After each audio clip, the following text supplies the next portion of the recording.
الحمد لله رب العالمين والعاقبة للمتقين والصلاة والسلام على سيد المرسلين أما بعد فأعوذ بالله من الشيطان الرجيم بسم الله الرحمن الرحيم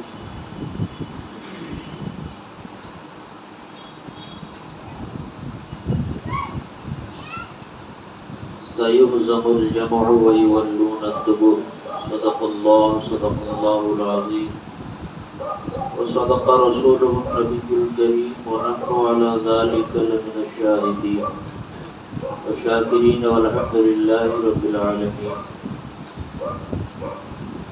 عرض و معروض سے قبل آئیے ہم اور آپ مل کر انتہائی عقیدت اور احترام و ادب کے ساتھ آقائے دو جہاں سرور کائنات فخر موجودات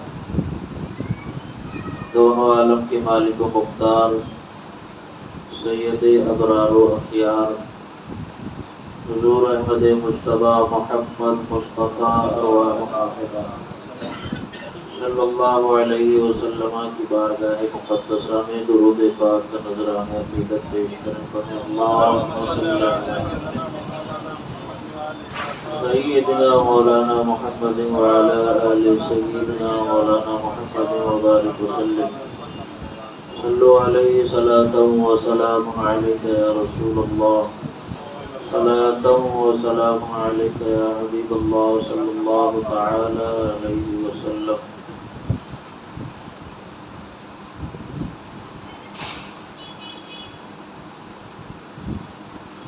سیرت رسول اکرم صلی اللہ علیہ وسلم کی سلسلے وار جو یہ مجلس پاک منعقد ہو رہی ہے،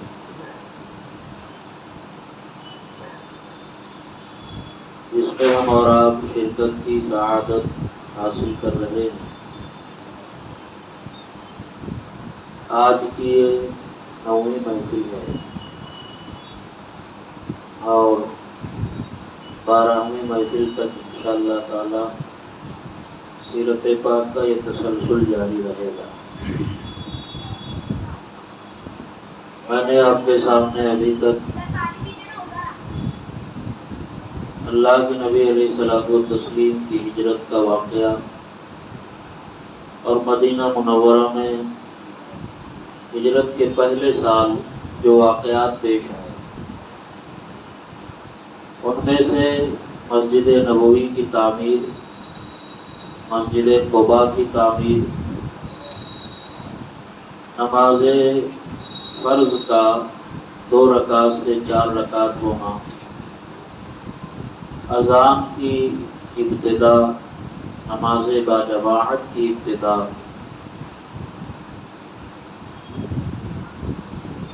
عقد مواخات جو اللہ کے نبی نے انصار اور مہاجرین کے درمیان بھائی بھائی کا جو رشتہ منعقد کیا، یہ وہ مشہور واقعات ہیں.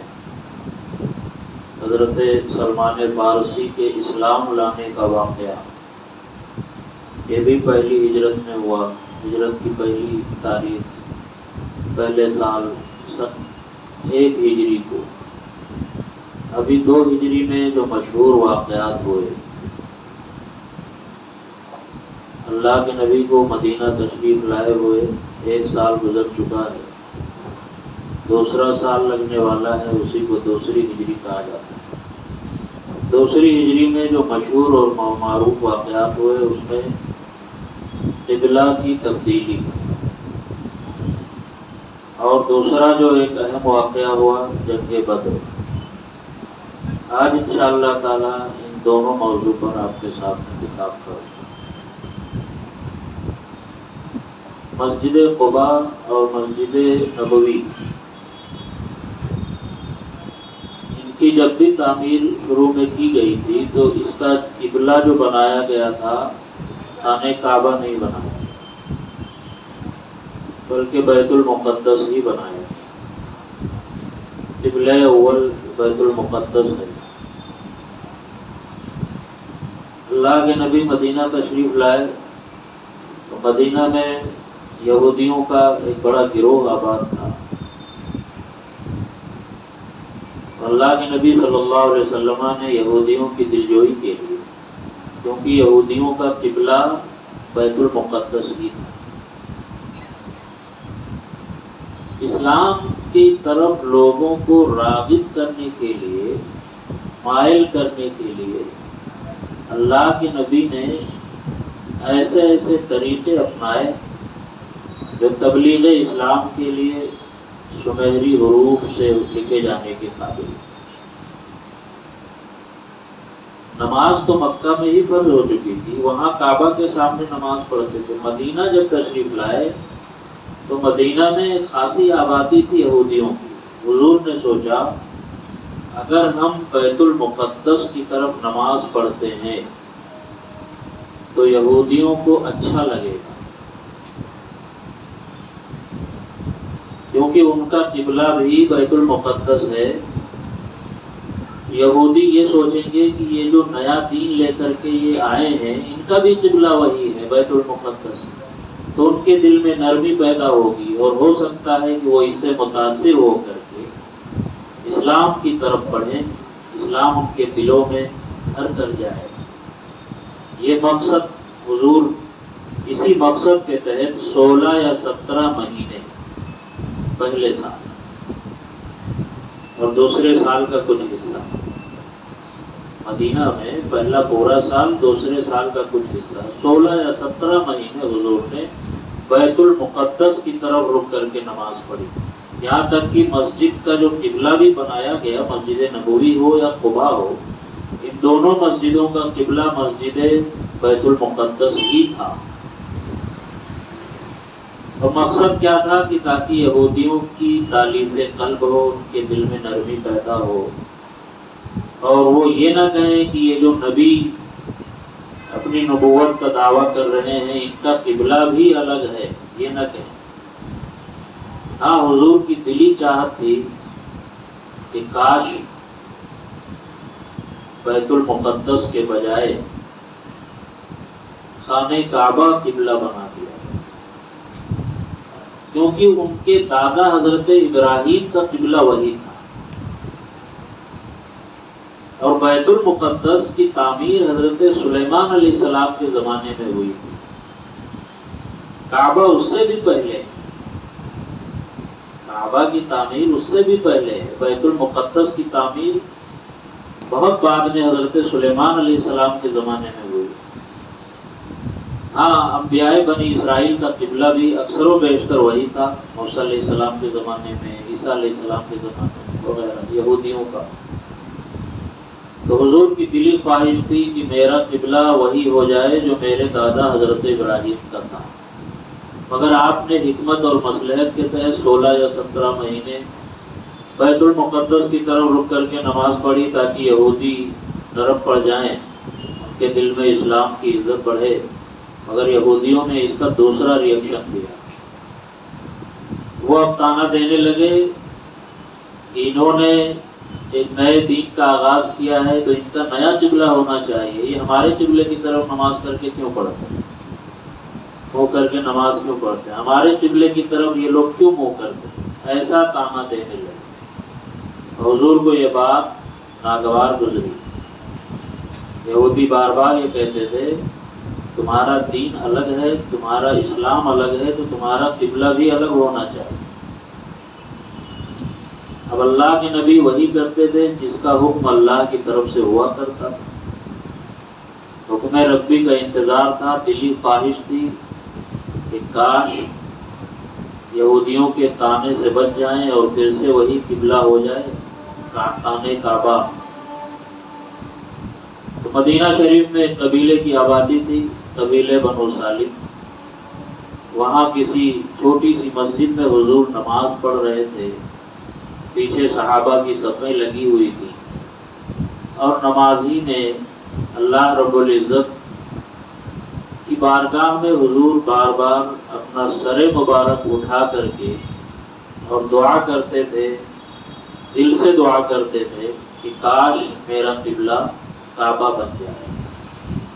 دوسرے پارے میں اللہ نے حضور کے اس منظر کو اور حضور کے اس آسمان کی طرف سر اٹھا کے دعا کرنے کو دوسرے پارے میں اللہ نے بیان فرمایا، قد نرا تقلب وجهك في السماء، اے محبوب ہم آپ کے چہرے کا آسمان کی طرف بار بار اٹھنا دیکھ رہے ہیں، ہم دیکھ رہے ہیں کہ آپ بار بار آسمان کی طرف اپنا سر اٹھا رہے ہیں اور دعا کر رہے ہیں، فَلَنُوَلِّيَنَّكَ قِبْلَةً تَرْضَاهَا، اے محبوب ہم آپ کو عنقریب ایسے قبلے کی طرف پھیرنے والے ہیں جس سے آپ خوش ہو جاؤ،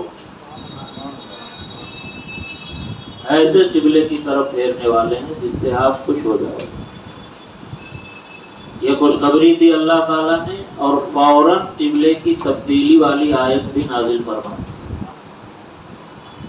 فَوَلِّ وَجْهَكَ شَطْرَ الْمَسْجِدِ الْحَرَامِ، تو اے محبوب آپ اپنے چہرے کو مسجد حرام کی طرف پھیر لیجیے، اور نماز ہی کی حالت میں یہ آیت کریمہ نازل ہے۔ جب نماز میں یہ آیت نازل ہوئی، حکم ہوا کہ قبلے کی طرف، خانہ کعبہ کی طرف منہ پھیرنا ہے، وہ بنو سالم کی آبادی والی مسجد میں یہ ہو رہا تھا، تو حضور نے نماز ہی کی حالت میں اپنا چہرہ، اپنا سر مبارک بیت المقدس کی سمت سے ہٹا کر کے کعبہ کی طرف موڑ لیا، اور صحابہ جو پیچھے صف باندھے ہوئے تھے انہوں نے بھی حضور کے دیکھا، انہوں نے بھی اپنا قبلہ فوراً بیت المقدس سے ہٹا کر کے کعبہ کی طرف کر دیا۔ نماز کی حالت تھی اور نماز میں اتنا گھوم گئے،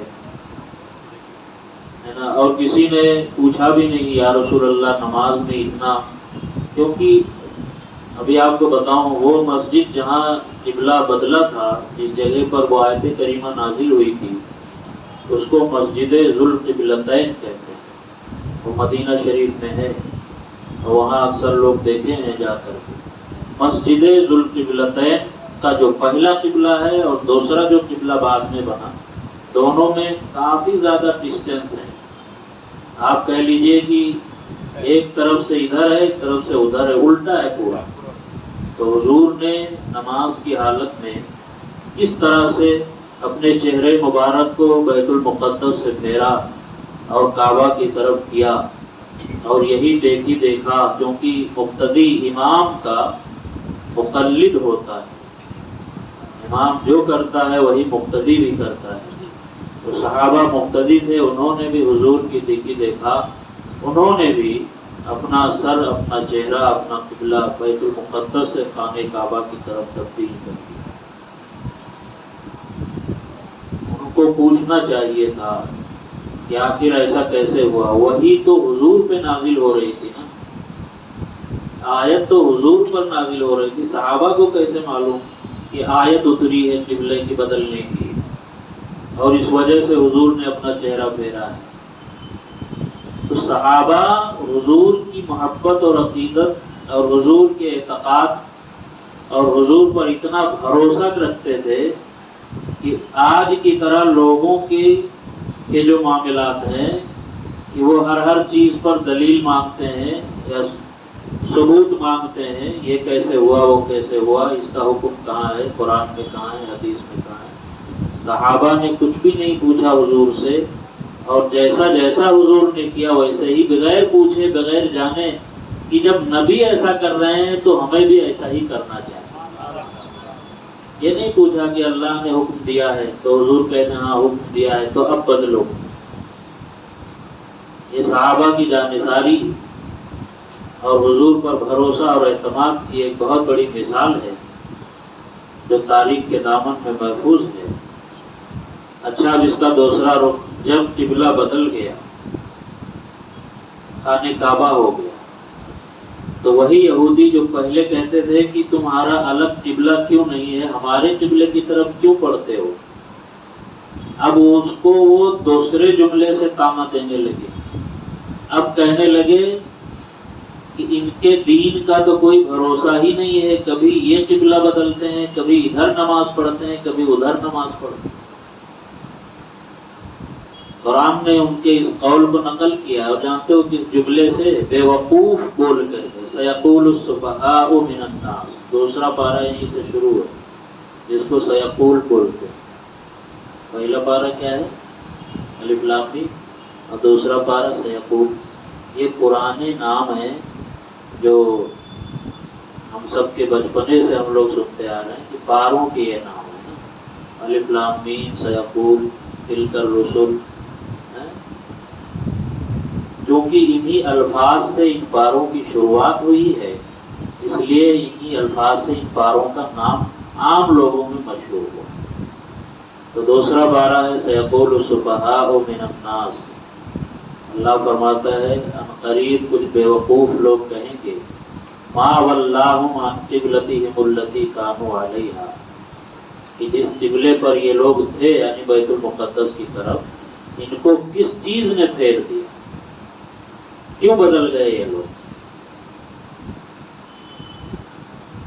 کہا بھی ان لوگوں، اللہ نے پہلے ہی کہہ دیا تھا جب آپ کا قبلہ چینج ہوگا اور بیت المقدس سے خانہ کعبہ بنے گا تو کچھ بیوقوف لوگ یعنی یہی یہودی یہ کہیں گے، ضرور تانا دیں گے کہ آخر اب کیوں بدل گیا قبلہ، کس چیز نے بدل دیا قبلے کو. تو اللہ فرماتا ہے جب ایسا کہیں گے تو ان کو جواب بھی دے دینا، قل للہ المشرق والمغرب.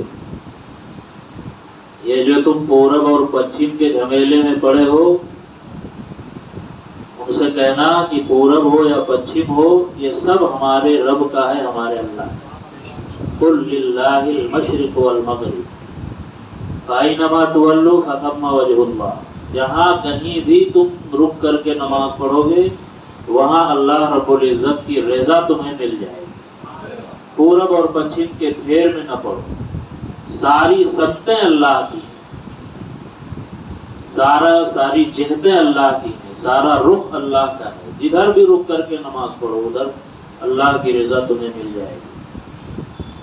تو جب یہودیوں نے دوبارہ تانا دیا کہ آخر ان کو قبلے سے کس نے تبدیل کر دیا، ان کے دین کا کوئی بھروسہ نہیں، تو اللہ تبارک و تعالیٰ نے یہی دوسرے پارے کی آیتیں نازل فرمائی اور فرمایا کہ ان کے کہنے میں مت آئیے، یہ کہہ رہے ہیں ان کو کہنے دیجیے. ہم نے تو پہلے والا قبلہ اس لیے آپ کو حکم دیا تھا کہ دیکھیں کہ یہودی اس پر کیا کہتے ہیں، اور دوسرا والا قبلہ ہم نے اس لیے بدلا ہے کہ دیکھیں اب کون اس قبلے پر ثابت قدم رہتا ہے اور کون پہلے والے قبلے کی طرف رک کر کے نماز پڑھتا ہے. یہ مسلمانوں کے لیے بھی آزمائش تھی، اور مسلمانوں میں ان نام نہاد مسلمانوں کے لیے بھی آزمائش تھی جن کو منافق کہا جاتا ہے. یہاں پر ایک بات کی توضیح کر دوں کہ مکہ والوں نے یا کفاران عرب نے جس طرح سے کھلم کھلا حضور کو تکلیف دیا، ایسے ہی باطنی طور پر بھی انہوں نے حضور کو تکلیف دینے اور اسلام کو مٹانے کے لیے ایک گروہ پیدا کیا جس کا نام منافق کہا جاتا ہے. جس کا نام منافق ہے. وہ اسلامی لباس میں ہوتے تھے، بظاہر کلمہ پڑھتے تھے، نمازوں میں شریک ہوتے تھے اور اپنے آپ کو مسلمانوں کا دوست کہلاتے تھے. ان کے نام بھی ویسے ہی ہوتے تھے، مگر حقیقت میں وہ آدمی تھے کافروں. اللہ تعالیٰ نے پہلے بارے میں ان کی پوری تفصیل بیان فرمائی ہے. وَمِنَ النَّاسِ مَن يَقُولُ آمَنَّا بِاللَّهِ وَبِالْيَوْمِ الْآخِرِ. لوگوں میں کچھ ایسے ہیں جو کہتے ہیں کہ اللہ اور یوم آخرت پر ہم ایمان لاتے ہیں، وَمَا هُمْ بِمُؤْمِنِينَ. حقیقت یہ ہے کہ یہ ایمان والے نہیں. فِي قُلُوبِهِمْ مَرَضٌ. ان کے دلوں میں بیماری ہے. فَزَادَهُمُ اللَّهُ مَرَضًا. تو اللہ تعالیٰ نے ان کی بیماری کو اور بڑھا دیا ہے. کون سی بیماری ہے؟ ایسے بلا ہے. کون سی بیماری ہے؟ نفاق کی بیماری ہے. نفاق ایک ایسی چیز ہے نا، ایسی صفت ہے کہ دل میں کچھ اور ہو، منہ پہ کچھ اور. اس کو نفاق کہا جاتا ہے، اور یہ بہت خطرناک چیز ہے. آدمی کو اوپن رہنا چاہیے، جو دل میں ہے وہی زبان پہ ہونا چاہیے. اور ایسے لوگ عوام میں بھی سماج میں بھی بہت پسند کیے جاتے ہیں جو وہی بولتے ہیں جو ان کے دل میں ہوتا ہے. اور وہ لوگ جن کے دلوں میں کچھ اور ہو، زبان پہ کچھ اور ہو، بظاہر دوستی ہو، ہمدردی ہو اور اندر اندر دشمنی ہو، موقع کی تلاش میں ہو، ایسے لوگوں کو منافق کہا جاتا ہے. تو حضور کے زمانے میں کافروں نے ایک گروہ کو اس لیے بھیج دیا تھا کہ تاکہ یہ لوگ مسلمانوں سے ہمدردی کا اظہار کریں، مسلمانوں سے دوستی کا اظہار کریں، دکھاوا کریں، اور اس کے بعد ظاہر ہے کہ وہ آدمی تو انہیں کے تھے۔ ان کے بارے میں اللہ نے فرمایا کہ جب یہ لوگ مسلمانوں سے ملتے ہیں وَإِذَا لَقُوا الَّذِينَ آمَنُوا قَالُوا آمَنَّا، جب یہ لوگ مسلمانوں سے ملتے ہیں تو کہتے ہیں ہم ایمان والے ہیں۔ وَإِذَا خَلَوْا إِلَىٰ شَيَاطِينِهِمْ، اور جب یہ اپنے کافروں کے پاس جاتے ہیں، اپنے شیطانوں کے پاس جاتے ہیں تو کہتے ہیں اِنَّا مَعَكُمْ، ارے ہم تو تمہارے ساتھ ہیں۔ اِنَّمَا نَحْنُ مُسْتَهْزِئُونَ، ہم تو وہاں اس لیے جاتے ہیں تاکہ ان کا مذاق بنائیں۔ اللہ فرماتا ہے اللہ یستہزئ بہم ویمدہم فی طغیانہم یعمہون، یہ جو لوگ مسلمانوں کا مذاق بنانے کے لیے مسلمان بنے پھرتے ہیں، اللہ ان کے مذاق کا ان کو بدلہ ضرور دے گا۔ ویمدہم فی طغیانہم یعمہون، اللہ ان کو تھوڑی ڈھیل دیے ہوئے ہے کہ یہ اپنی سرکشی میں اور اپنے گناہوں میں بھٹکتے رہیں، مگر جب اللہ کی پکڑ ہوگی تو یہ سب کے سب بے نقاب ہو جائیں۔ اب یہ تحویل قبلہ اتنا جاننے کے بعد اب تحویل قبلہ یعنی قبلہ جو بدلنے کے بعد اللہ نے فرمایا کہ ہم نے اس لیے بدلا تاکہ ہم مسلمانوں کو جانچیں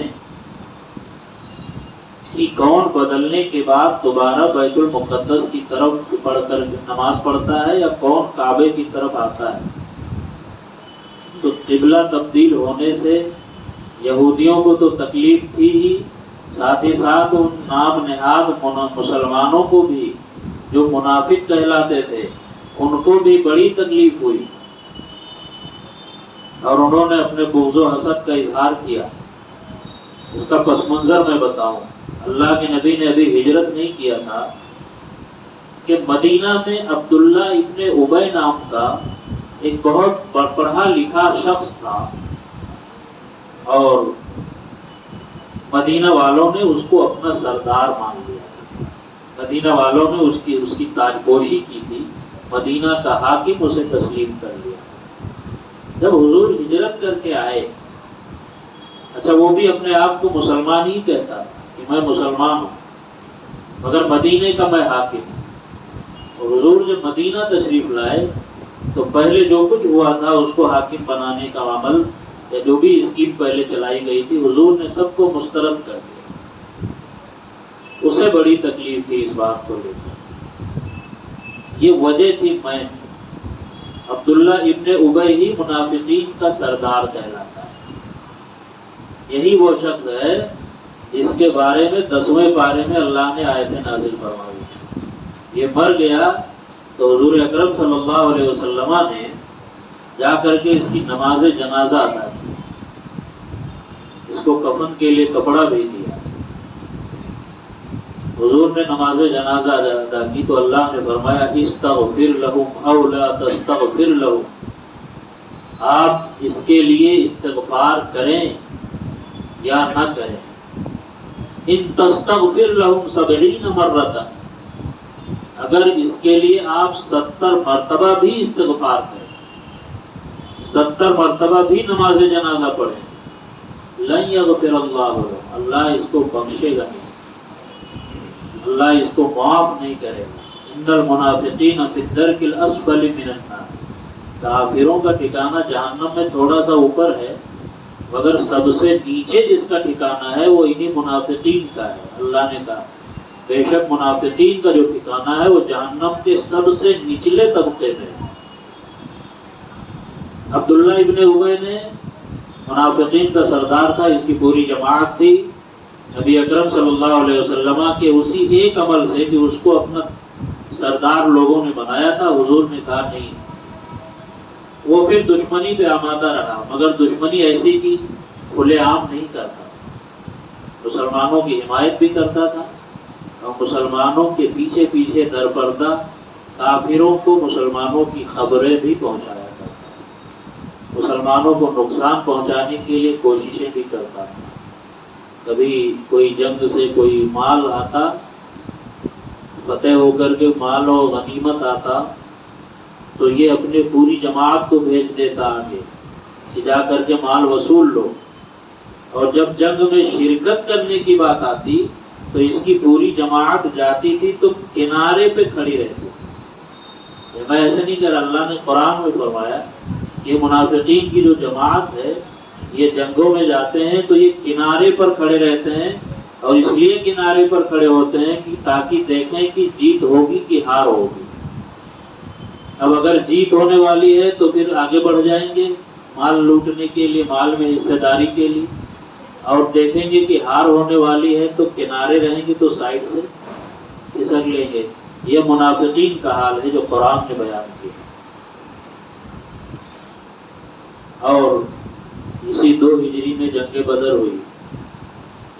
جنگ بدر میں عبداللہ ابن ابی نے بہت بڑا دھوکہ دیا، ورنہ مسلمانوں کی تعداد 313 نہ تھی۔ اچھی خاصی ایک جماعت کو یہ ساتھ میں لے کر کے گیا تھا، اور آدھے راستے سے اس پوری جماعت کو واپس لے کر کے چلا ہے۔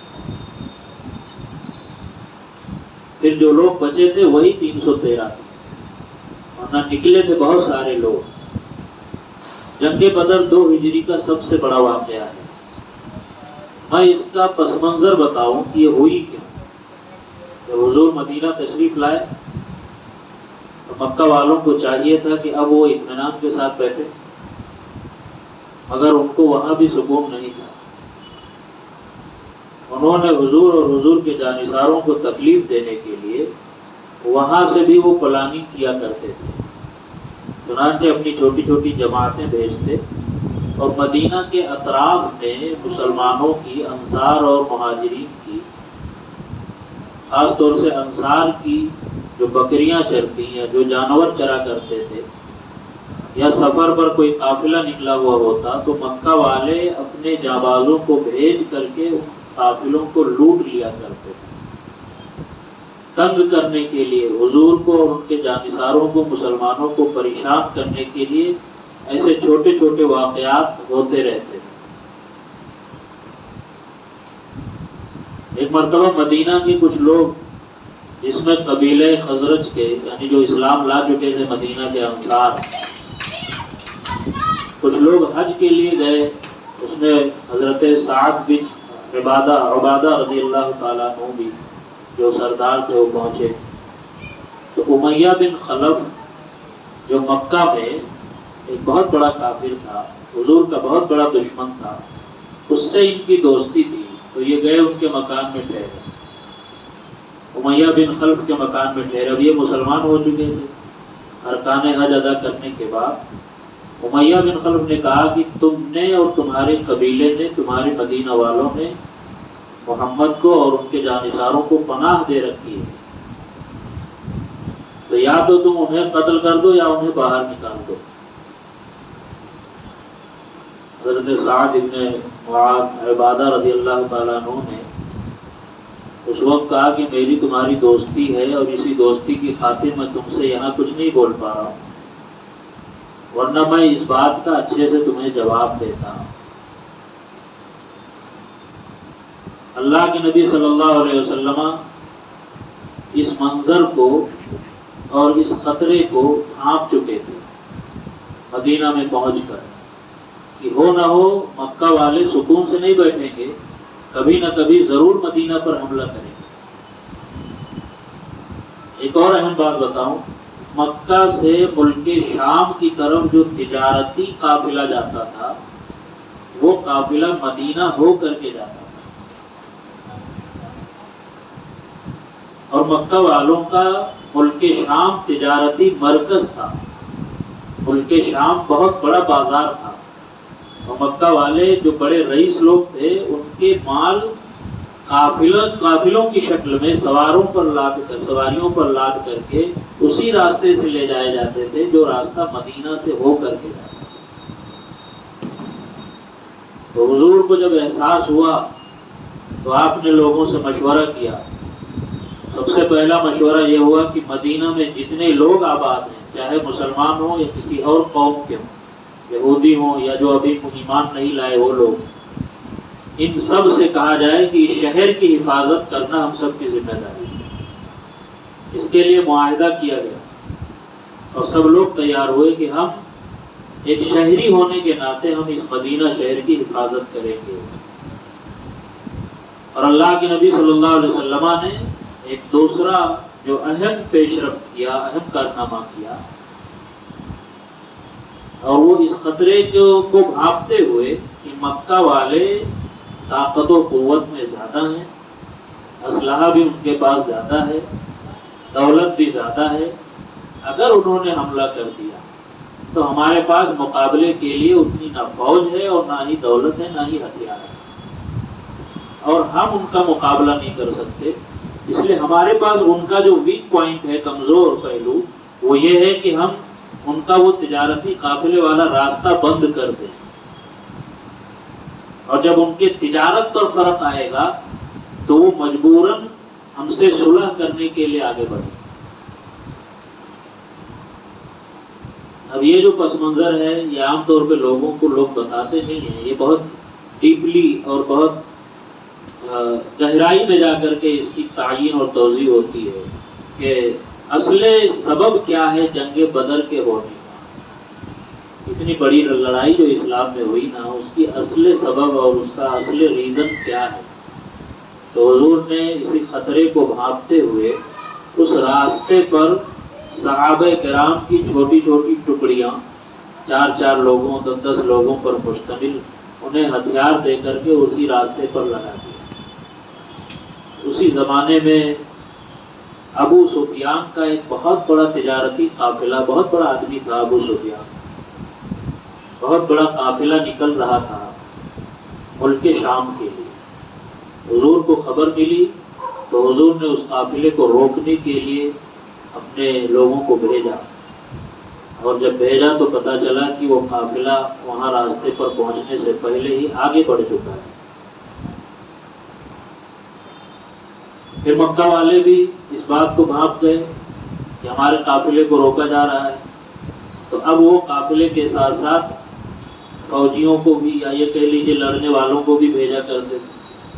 تو اکثر و بیشتر صحابہ کرام کی چھوٹی چھوٹی جماعتیں جو ان راستوں پر تھیں، ان سے مکہ والوں کے لوگوں سے بھیڑت ہو جاتی تھی، آمنا سامنا ہو جاتا تھا، اور کبھی قتل و غارت گری بھی ہوتی تھی، ایک آدھ لوگ ادھر سے یا ادھر سے مارے جاتے تھے، لیکن یہ سب چھوٹا اور معمولی واقعہ ہوا کرتا تھا۔ اتفاق ایسا ہوا کہ سن 2 ہجری میں مکہ کا ایک بہت مشہور شخص اور بہت بڑا آدمی، عمیر عمر الخضرمی جس کا نام تھا، اس سے لڑائی ہو گئی مدینہ کے ہی اطراف میں مسلمان جماعتوں کی چھوٹی سی جماعت سے، اور وہ مارا گیا اس میں۔ تو مکہ والے اس کے مارے جانے پر یہ کہہ لیجئے کہ آپے سے باہر ہو گئے۔ ادھر ابو سفیان کا جو مال تھا جس کو روکنے کے لیے حضور نے بھیجا تھا، وہ مال جب وہاں تجارت سے پھر سے واپس آیا، پھر حضور نے بھیجا، تو ابو سفیان دوسرے راستے سے کٹ کر کے نکل گیا، اور جا کر کے مکہ میں کہا کہ محمد نے اور ان کے ساتھیوں نے ہمارے مال کو لوٹنے کی کوشش کی ہے، اور عمر الخضرمی کو قتل بھی کر دیا ہے۔ تو لوگوں کے دلوں میں جو پہلے سے ہی ایک انتقام کی آگ بھڑک رہی تھی، جو وہ پہلے سے جلے بھنے بیٹھے تھے، اور ان کو وہاں مکہ میں سکون نہیں تھا اسلام کے پھیلنے سے اور اسلام کے مضبوط ہونے سے، اب ان کو ایک موقع مل گیا۔ اب انہوں نے کہا یہی اچھا موقع ہے۔ میٹنگ ہوئی، ابو جہل، عتبہ، شیبہ، ابو لہب، امیہ بن خلف، ابو سفیان، یہ بڑے بڑے رؤسا اور سردار تھے۔ انہوں نے مشورہ کیا کہ عمر الخضرمی جو قتل ہوا ہے اس کا بدلہ لینے کے لیے ہمیں مدینہ جا کر کے حملہ کرنا ہوگا۔ تو اصل وجہ یہی تھی، اس شخص کے قتل کا بدلہ لینے کے لیے یہ لوگ مدینہ جا کر کے حملہ کرنے پر تیار ہوئے۔ اللہ کے نبی علیہ الصلوۃ والتسلیم کو خبر ہوئی کہ مکہ کا ایک بڑا قافلہ مدینہ کی طرف آنے والا ہے۔ تو حضور اکرم صلی اللہ علیہ وسلم نے لوگوں کو اکٹھا کیا، مہاجرین بھی تھے، انصار بھی تھے۔ عربوں میں ایک بہت پیاری چیز تھی پہلے سے، معاہدہ اور وعدے کی پابندی ان کے ہاں بہت بڑی چیز ہوا کرتی تھی، وہ اسلام آنے کے بعد بھی اور اسلام سے پہلے بھی۔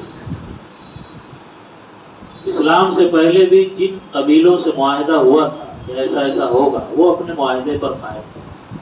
مدینہ میں بہت سے غیر مسلم تھے، ان کو بھی خبر ہوئی کہ مکہ سے جو لوگ حملہ کرنے کے لیے آ رہے ہیں وہ بھی انہی کے دھرم کے ہیں، مگر چونکہ معاہدہ تھا کہ تم اس شہر کی حفاظت کے لیے کسی اور کا ساتھ نہیں دو۔ اللہ کے نبی جب ہجرت کر کے تشریف لائے مدینہ میں تو انصار سے بھی آپ نے یہی معاہدہ کیا تھا۔ اور انصار سے اور حضور سے کیا معاہدہ ہوا تھا؟ انصار یعنی مدینہ کے رہنے والے لوگ، ان سے یہ معاہدہ ہوا تھا کہ جب تک کوئی ہمارے اوپر آ کر کے چڑھائی نہیں کرے گا، حملہ نہیں کرے گا، ہم تلوار نہیں اٹھائیں گے آپ کے لیے۔ حضور نے وہ آہت محسوس کی کہ مکہ والے نکلیں گے اور ضرور نکلیں گے، تو حضور نے بھی نکلنے کے لیے مہاجرین کو ابھارا کہ اسلام کے لیے نکلنا ہے، لڑائی کرنی ہے، ان کا مقابلہ کرنا ہے۔ اب انصار سے تو آپ کہہ نہیں سکتے تھے، کیونکہ انصار سے جو عہد و پیمان ہوا تھا وہ یہ ہوا تھا کہ کوئی آ کے حملہ کرے گا تو ہم آپ کا ساتھ دیں گے، خود سے آگے چل کر کے ہم آپ کے لیے تلوار نہیں اٹھائیں۔ یہ پہلے سے معاہدہ تھا۔ تو آپ کی تقریر ہو رہی تھی، انصار کی جماعت بھی تھی، مہاجرین بھی تھے، مہاجرین کی طرف آپ رخ کیے ہوئے تقریر فرما رہے تھے، ان کو جنگ کے حالات بتا رہے تھے کہ کیسے لڑنا ہے، کیسے مقابلہ کرنا ہے۔ کبھی کبھی آپ اپنا رخ مبارک انصار کی طرف بھی کر لیتے تھے۔ تو قبیلے خزرج کے جو ایک انصاری صحابی ہیں حضرت سعد بن عبادہ، وہ اکثر دیکھتے کہ حضور کبھی کبھی ہم لوگوں کی طرف رخ کر رہے ہیں بولتے ہوئے، تو انہوں نے پوچھ لیا یا رسول اللہ یہ بتائیے کہ آپ ہماری طرف کیوں دیکھ رہے ہیں، ہماری طرف کیوں دیکھ رہے ہیں؟ حضور نے کچھ نہیں کہا، خاموش رہے۔ تو ان کا جوش ایمانی جو تھا نا، اور حضور کی جو محبت تھی، اسلام کے لیے جو عقیدت تھی، اس عقیدت میں وہ بول پڑے یا رسول اللہ کیا آپ یہ تو نہیں سوچ رہے ہیں کہ آپ صرف مہاجرین کو لے کر کے جائیں گے اور ہم لوگ آپ کے ساتھ نہیں جائیں گے؟ ایسا نہیں ہوگا۔ آپ اگر حکم دیں تو ہم آپ کے ساتھ وہاں بھی جائیں گے کہ اگر راستے میں سمندر ہو تو ہم آپ کے ساتھ سمندر بھی پار کریں گے۔ ہم موسیٰ علیہ السلام کی قوم کی طرح نہیں ہیں کہ جن کی قوم نے اپنے نبی کو یہ کہا تھا کہ جاؤ تم اور تمہارا رب فرعون سے لڑو۔ حضرت سعد بن ابی عبادہ کے اس تقریر سے انصاری جو جتنے تھے وہ سب بھی جوش میں آئے۔ ان میں سے دو ایک اور کھڑے ہوئے اور کہا یا رسول اللہ آپ بالکل اپنے آپ کو تنہا محسوس نہ کریں، ہم ہر قدم پر آپ کا ساتھ دینے کے لیے تیار ہیں، اور آپ کے ساتھ ہماری تلواریں ہیں۔ یہ وہ پس منظر ہے کہ جو جنگ بدر کے ہونے سے پہلے اب اللہ کے نبی صلی اللہ علیہ وسلم نے مقام بدر کے لیے نکلنے کا ارادہ فرمایا۔ مقام بدر مدینہ سے تھوڑی دور پر ہے۔ بدر ایک کنویں کا نام ہے، جو جہاں پر یہ مقام ہے وہاں پر ایک کنواں تھا، اس کنویں کے مالک کا نام بدر تھا، اس لیے اس مقام کو مقام بدر کہا جاتا ہے، اور اسی لیے جہاں وہ جنگ ہوئی اس جنگ کو جنگ بدر کہا جاتا ہے۔ اللہ کے نبی جب وہاں تشریف لے کر قافلے کو چلے مدینہ سے، مدینہ میں سب سے پہلا کام یہ تھا کہ ہمارے جانے کے بعد مسجد کی امامت اور یہاں کے امور، یہاں کے معاملات کون دیکھے گا؟ حضرت ابن مکتوم تو ایک صحابی ہیں، ان کو حضور نے امامت کے لیے منتخب فرمایا، اور ایک اور صحابی کو مدینہ کی حفاظت کے لیے مقرر فرمایا، اور آپ آگے بڑھے۔ اور یہ چھوٹا سا قافلہ ہے، میں نے بتایا تھا کہ عبداللہ بن ابی جو منافق تھا اس نے بھی ساتھ چلنے کا وعدہ کیا تھا اور چلا بھی کچھ دور، مگر راستے سے وہ اپنے لوگوں کو ہٹا کر کے واپس لے آیا تھا۔ تو اب یہ جو پوری تعداد تھی یہ صرف 313 کی تھی۔ ایک بہت چھوٹے صحابی تھے، یعنی عمر میں بہت کم تھے، انہوں نے بھی حضور کے ساتھ جانے کا ارادہ کیا۔ جب ایک جگہ پہنچ کر حضور نے قافلے والوں کا جائزہ لیا کہ اس میں اگر کوئی بچہ ہو تو جنگ میں بچوں کا کوئی کام نہیں ہوتا، تو وہاں سے بہت سارے بچے واپس کر دیے گئے۔ بچے تھے، وہاں تک گئے تھے، بیچ راستے میں اللہ کے نبی نے جائزہ لے کر کے ان بچوں کو واپس کیا۔ میں بس اتنا کہنا چاہتا ہوں کہ وہ کون سی محبت تھی، وہ کون سا جذبہ تھا کہ وہ اپنی عمر کا لحاظ بھی نہیں کر رہے تھے، بچپنا ہے یا جوانی ہے، اور وہ حضور کے لیے، حضور کے ساتھ لڑنے کے لیے جا رہے ہیں۔ یہی وہ جذبہ تھا جس کی بنیاد پر آج پوری دنیا انہیں انصار کے لقب سے یاد کر رہی ہے، مدد کرنے والے۔ یہی وہ جذبہ تھا جس کی بنیاد پر اللہ نے قرآن میں ان کا ذکر رکھا ہے، اور ان کا نام قرآن میں قیامت تک لیا جاتا ہے۔ انہوں نے اپنی عمروں کو بھی نہیں دیکھا، اپنے بچپنے کو نہیں دیکھا، اتنی محبت میں وارفتہ تھے کہ بس حضور نے کہا ہے تو چلنا ہے۔ اور یہ ایک بار نہیں، اب میں آپ کو کیلکولیشن بتاتا ہوں۔ مدینہ میں آنے کے بعد حضور اپنی وصال تک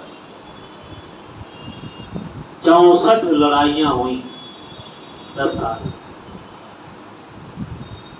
64 جنگیں ہوئی، اور ساری جنگیں مدینہ والوں نے لڑی، مشرکین سے، کبھی یہودیوں سے، کبھی کافروں سے، کبھی بت پرستوں سے۔ 64 لڑائیاں ہوئی۔ مکے کی جو زندگی ہے نا، وہ زندگی بھی اعلان نبوت سے کم پریشانی میں نہیں گزری تھی، اور مدینے کی بھی جو 10 سالہ زندگی ہے، یہ ایسا نہیں کہ یہ پوری زندگی بس ایسے ہی لوگوں کو سمجھاتے سمجھاتے گزر گئی، کہ 4 لوگوں کو اکٹھا کر لیا اور سمجھا دیا کہ آؤ مسلمان ہو جاؤ، اور لوگ مسلمان ہوتے گئے، یا جھولا اٹھا لیا اور چلے گئے کسی علاقے میں اور وہاں تبلیغ کی اور لوگ مسلمان ہو گئے۔ 64 لڑائی معلوم نہیں، کم نہیں ہوئی، معمولی نہیں ہوتی، 64 لڑائیاں ہوتی ہیں ان 10 سالوں میں، اور لڑائی نہیں بلکہ بڑی بڑی جنگیں اس میں شامل ہیں۔ اس میں سے آدھے سے زیادہ تو ایسی لڑائیاں ہیں جس میں حضور خود بذات خود شریک تھے، جن کو غزوہ کہا جاتا ہے، غزوات۔ اور اس کے علاوہ ایسی لڑائیاں ہیں جس میں حضور خود نہیں شریک ہوئے، بلکہ کسی نہ کسی کو سپہ سالار بنا کر کے اور اس کے مقابلے کے لیے بھیجا۔ تو یہ جو 10 سال ہے نا، یہ بھی بڑی محنت اور مشقت کے ساتھ حضور نے زندگی گزاری، تب جا کر کے اسلام مکہ سے باہر نکلا ہے، تب جا کر کے اسلام اور اسلام کے یہ ارکان وسیلہ بسلسلہ، وسیلہ در وسیلہ ہمارے اور آپ تک پہنچے۔ اللہ تعالیٰ ہم سب کو ان جانثاریوں کا صدقہ عطا فرمائے۔ وآخر دعوانا الحمدللہ رب العالمین۔ بدر کے حالات انشاءاللہ تفصیل سے کل آپ کے سامنے بیان کروں گا، آپ ذرا شریک ہوں۔ اللہ تعالیٰ ہم سب کو دارین کی سعادت عطا فرمائے۔ محفل میں شرکت کرنے والوں کو، تعاون کرنے والوں کو، نظر و نیاز میں حصہ لینے والوں کو اللہ تعالیٰ حضور کا صدقہ عطا فرمائے۔ وما علینا الا البلاغ۔ السلام علیکم ورحمۃ اللہ وبرکاتہ۔